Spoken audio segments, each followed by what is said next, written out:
بعض لوگ علی رضی اللہ عنہ کے امام ابو بکر صدیق کو برا بلا کہتے ہیں، معاذ اللہ ان پر تبرہ کرتے ہیں اور بہانہ یہ بناتے ہیں کہ ابو بکر صدیق رضی اللہ عنہ نے فاطمہ رضی اللہ عنہ کا باغ فتح کا معاملہ حل نہیں کیا تھا، ان کو باغ فتح نہیں دیا تھا۔ تو میرے عزیز بھائی بتاؤ، اگر آج کے دور میں آپ کے امام کو برا بلا کہا جائے یا آپ کے امام کو معاذ اللہ کافر کہا جائے یا آپ کے امام پر تبرہ کیا جائے تو بتاؤ آپ کو غصہ آئے گا کہ نہیں آئے گا؟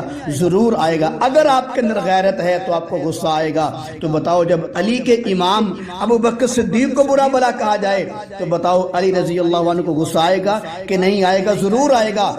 توجہ فرمائیں، ایک مرتبہ نبی صلی اللہ علیہ وسلم نے عائشہ صدیقہ کو فرمایا کہ آپ ابو بکر کو کہیں کہ وہ نماز پڑھائیں۔ اس پر امی عائشہ صدیقہ رضی اللہ عنہا نے عرض کیا، یا رسول اللہ وہ نرم دل کے مالک ہیں، وہ نماز نہیں پڑھا سکیں گے، جب وہ دیکھیں گے کہ آپ مسئلے پہ نہیں ہیں تو آپ کی غیر موجودگی کو دیکھ کر وہ رونے لگیں گے، لہذا وہ نرم دل کی آپ کسی اور کو کہو۔ تو اللہ کے پاک پیغمبر نے فرمایا، عائشہ اللہ انکار کرتا ہے کہ ابو بکر کی موجودگی میں کوئی اور میرے مسئلے پہ کھڑا ہو جائے تو اللہ اس کا انکار کرتا ہے۔ لہذا یاد رکھیں، ساری دنیا جانتی ہے ابو بکر رضی اللہ عنہ نے نبی صلی اللہ علیہ وسلم کی زندگی میں 17 نمازیں پڑھائی ہیں۔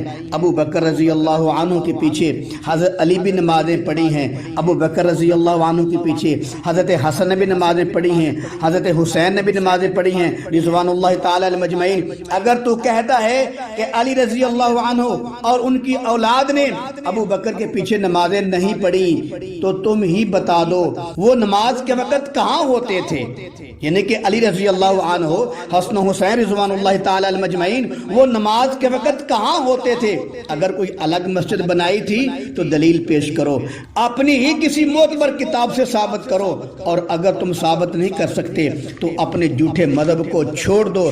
ابو بکر رضی اللہ عنہ کو مصلی اللہ کے نبی نے دیا تھا، ابو بکر رضی اللہ عنہ کو نماز کے لیے نبی نے کھڑا کیا، اور ابو بکر رضی اللہ عنہ کا انتخاب اللہ کے نبی نے کیا تھا۔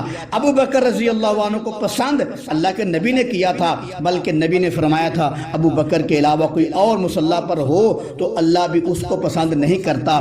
میں کہتا ہوں تیرا ابو بکر کی امامت کا انکار کرنا اصل میں نبی صلی اللہ علیہ وسلم کی پسند کا انکار ہے، نبی کے حکم کا انکار ہے، اور اللہ کی پسند کا بھی انکار ہے۔ تو پکی بات ہے جو اللہ کی پسند کا منکر ہو، نبی کی پسند کا منکر ہو، اللہ رسول کی مرضی کا انکار کرے، وہ پرلے درجے کا منافق تو ہو سکتا ہے، مومن نہیں ہو سکتا۔